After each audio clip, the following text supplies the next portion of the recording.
Good evening, everybody. Welcome back to my channel. And today I just got back from seeing the movie Bullet Train. Uh, so when I first saw the trailers, my expectations were already pretty high. Like, this was the same director as like John Wick, Deadpool 2, Atomic Blonde, like all of these really recent action films. And from the trailers, I kind of expected there to be like a lot of action, like brutal action, and a lot of comedy. And this movie delivered in spades. Like, it definitely exceeded my expectations. So, so the whole kind of story is basically about how Brad Pitt playing this agent named Ladybug has to deliver this briefcase onto a bullet train to to his handler, who is voiced by Sandra Bullock. Um, Now, if you guys don't recognize Sandra Bullock's voice, that's okay. She shows up in like the last 5 minutes of the film, so there's that. One of the things I really liked about this film was that it was like chock full of like kind of known actors, or at least recognizable actors. And by the way, there's gonna be spoilers throughout this video, like mostly based on the cast. But aside from Brad Pitt and Sandra Bullock, you got Brian Tyree Henry, where I think he was in Marvel's Eternals.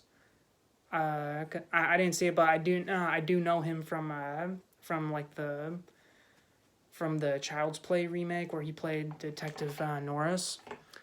You got Aaron Taylor Johnson, who was Quicksilver in Age of Ultron, but he was also Kick-Ass, and he will be Kraven the Hunter in the Sony Spider-Man film universe.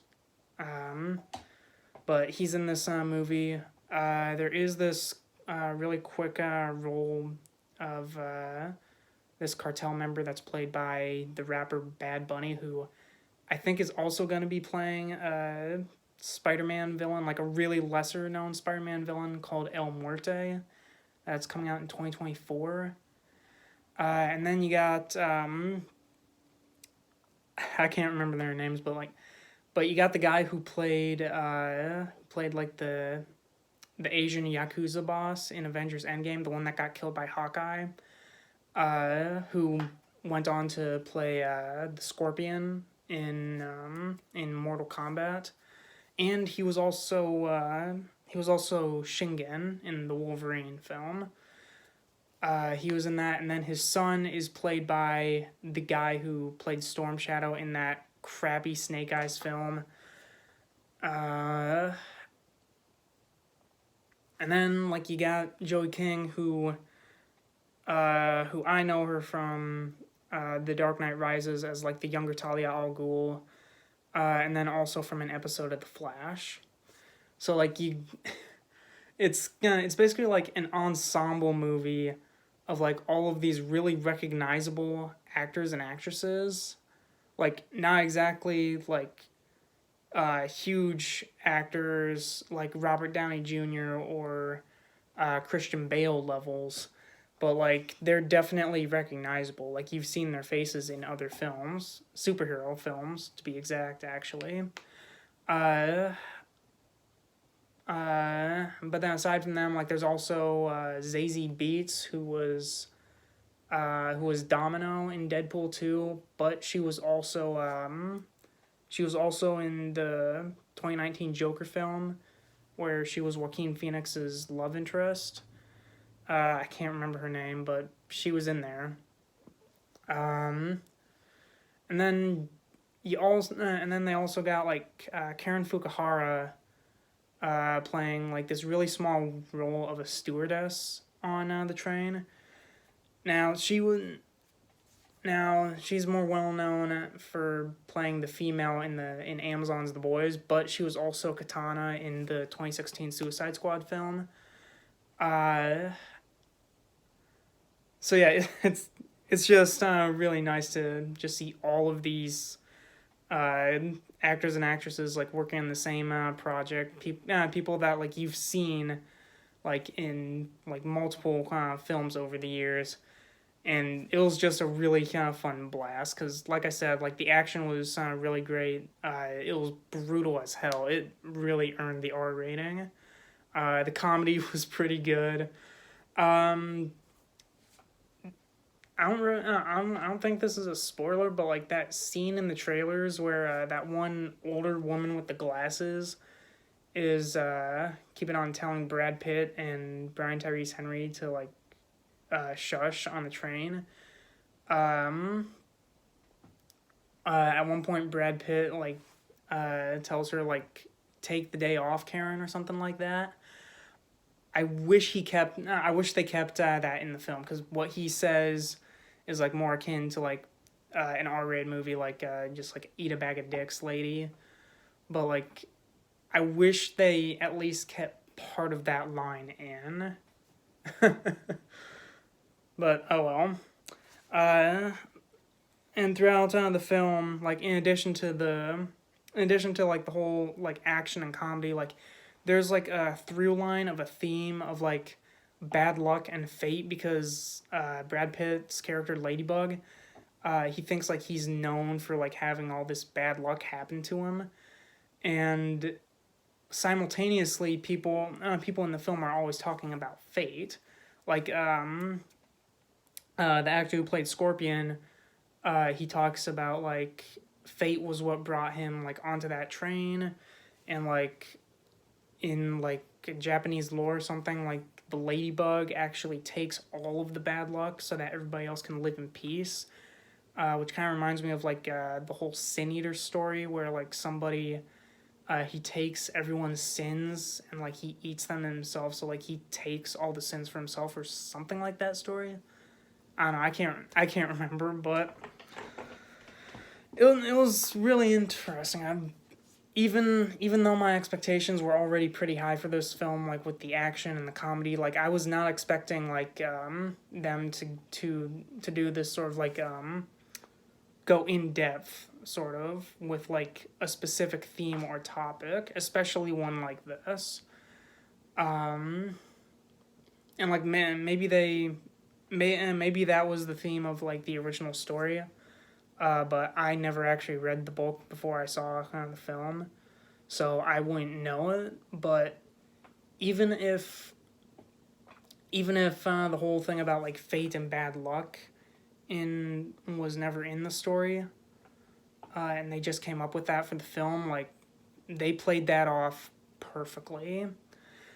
And the other kind of cool thing I like is that speaking of the movie Suicide Squad, like this movie really feels like makes it feel like no one is safe from dying here. Like throughout the entire runtime, like you start with at least like a dozen characters, like at the very least all of the characters that I mentioned in this film. I know there's one more who gets killed off way early on, but I can't even remember kind of what his name was. But like you start off with like at least a dozen characters, and then you end it with like only 2 or 3, technically 4. Because throughout the film, like they just get picked off one by one, almost like it's like a Suicide Squad, or like a slasher film. And I always thought that was kind of neat, where it'll constantly be playing around with like who's going to live, like who's going to get off the train, aside from Brad Pitt, because like he's obviously the main character. Even though, interestingly enough, like throughout the whole movie, like it seems like he really has no place to be on that train, because the overarching narrative is that like everybody's after like this briefcase that Ladybug originally obtains. And the thing about the briefcase is that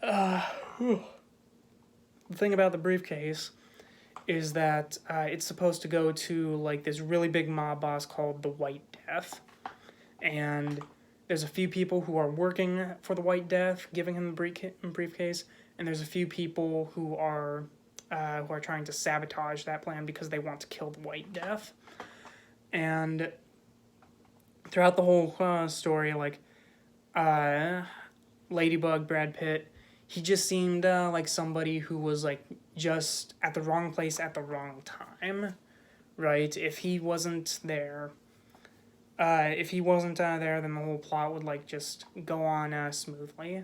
And this is where I get into spoilers, because by the end of the film, it's actually explained that like, yes, he does actually have a place within the plot. So what was originally going to be like something bad for me in the film, like it was almost the perfect twist in my opinion. So here's where the spoilers like officially start. Just a forewarning, but when the like third act comes on, when the white dragon arrives, which by the way, I just realized that that the main bad guy in this film, White Dragon, he's got the same name as Robert Patrick's character in the Peacemaker TV show, which makes it even funnier when, again with spoilers, the White Dragon is played by Michael Shannon, who was General Zod in Man of Steel. Funny connection, but it's there. So anyway, the White Dragon finally confronts Brad Pitt as well as a few other people who survived. And he reveals that he basically masterminded everybody to be on that train specifically. Like Aaron Taylor Johnson, Brian Tyrese Henry, Joey King, maybe. Because, again, another spoiler, it turns out that Joey King's character is his daughter, who she's one of the people who was setting out to kill him because like he basically never gave her attention. He arranged for basically everyone to be on there, except for the guy who played Scorpion and the guy who played Storm Shadow. Those people we weren't expecting, but everybody else he was. And it is a little bit funny because like there's basically this huge like exposition montage kind of, which normally I'd find to be silly, but I kind of like how he kind of weaves in the theme of like fate, where so he basically arranged everyone to be there, and the whole reason why was because his wife was killed in like a hit and run, and so basically everybody who was on that train who was fated to die had a hand in his wife's death, either directly or indirectly. Now to start off, he wanted to go after Brian Tyrese Henry and Aaron Taylor Johnson, which their names are Lemon and Tangerine in the film, just to make it easier. So he put Lemon and Tangerine on the train because I think they like butchered one of his crews in Bolivia, and he had to go and deal with that. And at the same time, his son was also like in jail. His son was also in jail, which, by the way, his son is the first person who dies at the beginning of the film. That's why I don't even remember his name, because he's the first person to die. His son is in jail at the time, and his wife promises that like that's the last time that she will bail him out. Well, on the way there, she gets assassinated by getting hit by a car, and like he had to take her to the hospital. Like there was, I think he said in the movie that there was like a rib poking through her heart, and there was only one surgeon that was capable of saving her life. Only problem was he was poisoned to death by an assassin called the Hornet, who is Zazie Beetz' character. And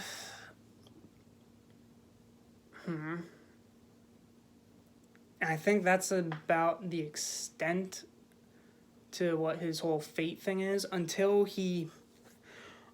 Brad Pitt says that like he has no idea what any of that has to do with him, until the White Dragon reveals that the person who killed his wife, which I'll be honest, I thought that he was going to say that the person who killed his wife was Brad Pitt. Well, no, the person who killed his wife was a guy named Carver, who, by the way, is cameoed by Ryan Reynolds. Yeah, I was pretty much floored when I saw Ryan Reynolds show up in the film. Even though he didn't speak any lines, that was awesome. But uh, but the White Dragon, he reveals that Carver was the one who assassinated his wife.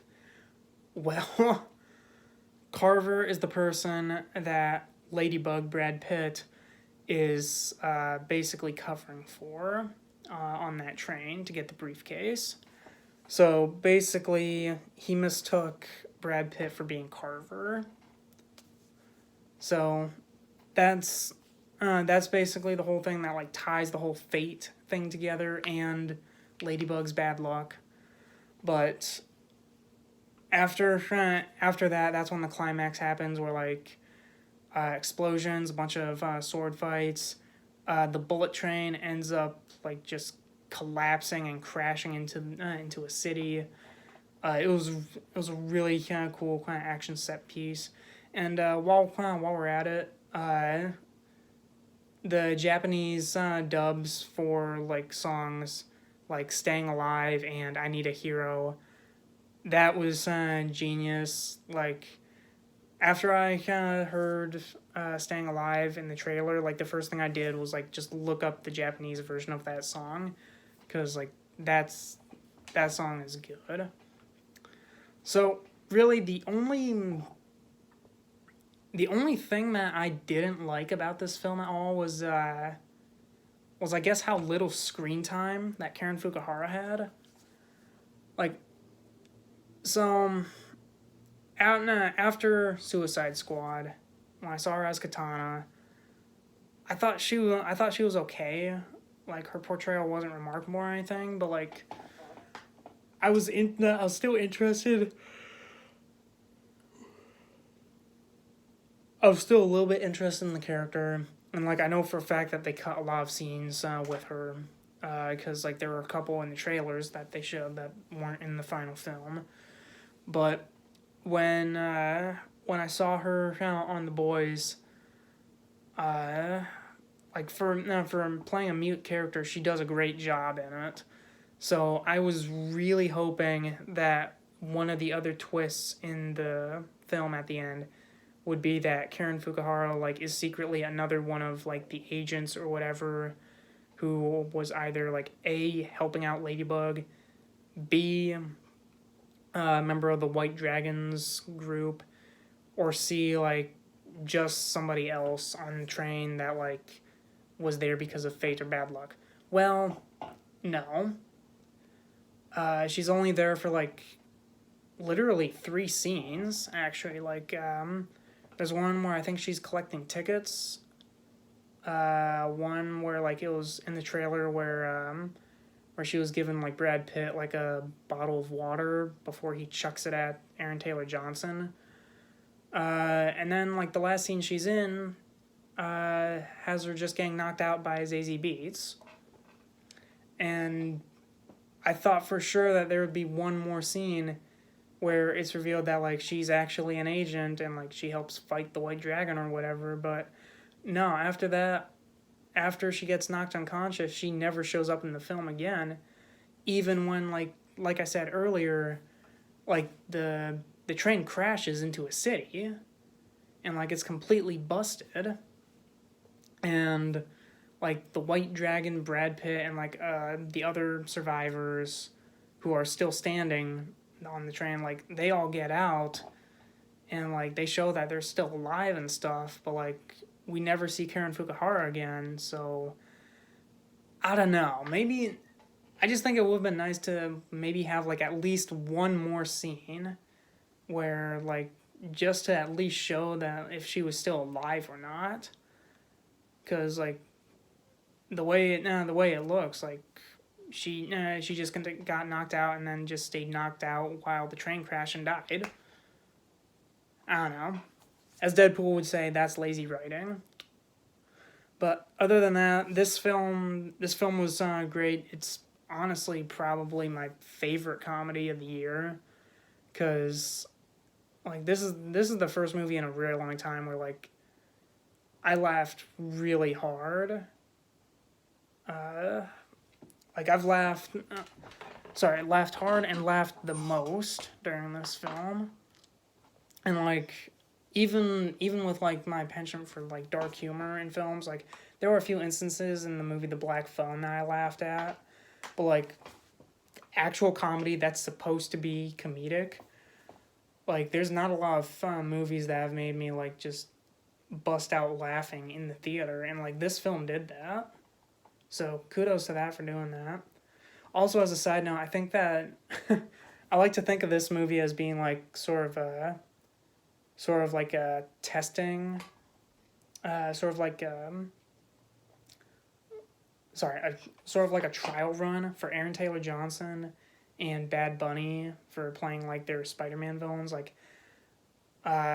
his fight sequences with Brad Pitt were basically like a preview of what he could be as Kraven the Hunter, and same for Bad Bunny as like when he plays El Muerte. I'm probably still not gonna see either of them. The only reason I'll probably watch Kraven is if like I don't know, is if they actually bring in Spider-Man this time.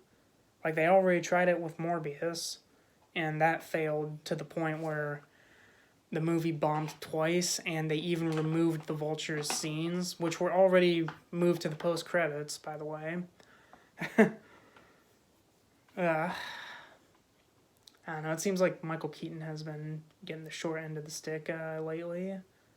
Like he first gets shelved to the post credit scene of Morbius, then he gets taken out completely. Then he gets wasted in that Batgirl movie that just got canceled, and now he's stuck in part of like the Flash movie that probably will get released, but like whether it gets released or not, it's not gonna be favorable just because of the lead. And honestly, I kind of feel bad for Michael Keaton, but like aside from that, like Bullet Train was a really great film. That was only one tiny nitpick I had with the entire thing. So if you like action movies, comedies, if you're a fan of like David Leitch and like John Wick, Deadpool, and his other kind of movies, like you should definitely see this one. Oh, by the way, David Leitch also directed Nobody. So I kind of like to see Bullet Train as sort of like another one of those spin-offs of the John Wick franchise. But aside from that, like if you're a fan of these films, even if you're a fan of superhero movies, like you should definitely go and see this movie, even though it's not even a superhero film. Like that's how good it is. But those are just my thoughts on this film. Like I'd love to hear your guys's. And I am signing off. See you in the next one.